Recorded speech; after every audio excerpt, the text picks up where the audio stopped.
with systems, let's even talk about the importance of systems. I'm sure that most listeners have listened to us talk about this in the past, or they're already familiar with it, but let's just refresh the importance of systems. How does it change your business? Well, let's talk about what you don't want, as well as what you do want.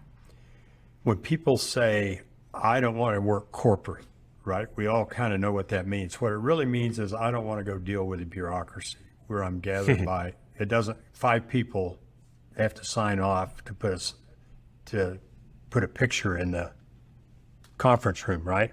Or you can't spend more than 1,000. We don't want to create a bureaucracy, right?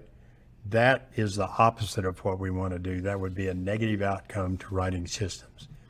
But 80% of what you do every day or more is repetitive. You got up at the same time, likely. You got up on the same side of the bed. You brushed your teeth the same way. You left the house at the same time. You came to work at the same time, made coffee the same way. There are all these things that you do that are repetitive, and you can standardize those and you can capture best practices. So somebody does something really well and efficiently, somebody else does it less well and less efficiently.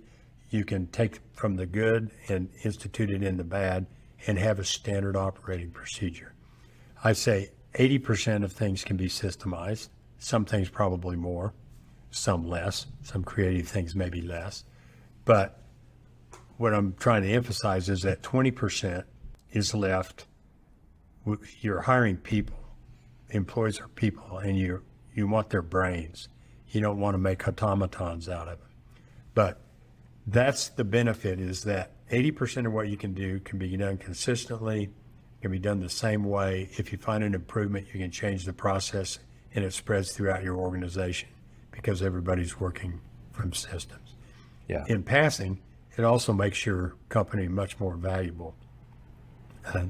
People who want to buy a company, if you're fully systemized, and if you have a system-run company versus a people-run company, it's worth more.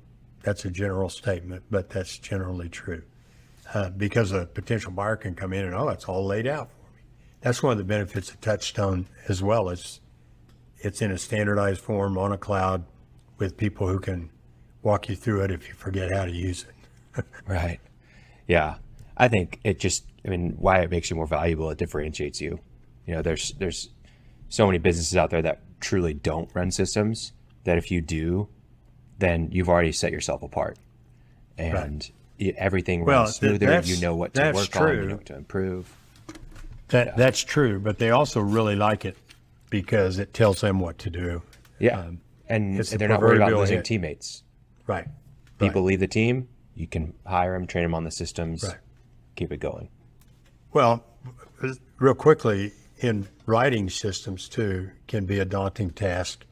And so I have a process I use, and it begins with the org chart. You have to have the functions, not the people, but the functions. And I'll use an example of a bookkeeper, right? We took bookkeeper and made it a separate function, even though Wanda's still doing it. But I look at bookkeepers. The next step is with Wanda, or just out of your own brain, or with a team, whoever it is. What does a bookkeeper do? And you just write down bullet points. They enter invoices, they reconcile the bank, they enter bills, they pay bills, they provide financial, this is a lot for just a regular old bookkeeper, but they do payroll, right? So you put those bullet points there. You don't even, in the process of beginning systems, you don't even attempt to write how to do payroll. You just put under bookkeeper. The bookkeeper is going to be responsible for payroll. If for every function in your business you have those bullet points, this is what we expect this person, these are the functions we're going to have to train this person on, you'll be in the top 2 or 3% of all companies in the world.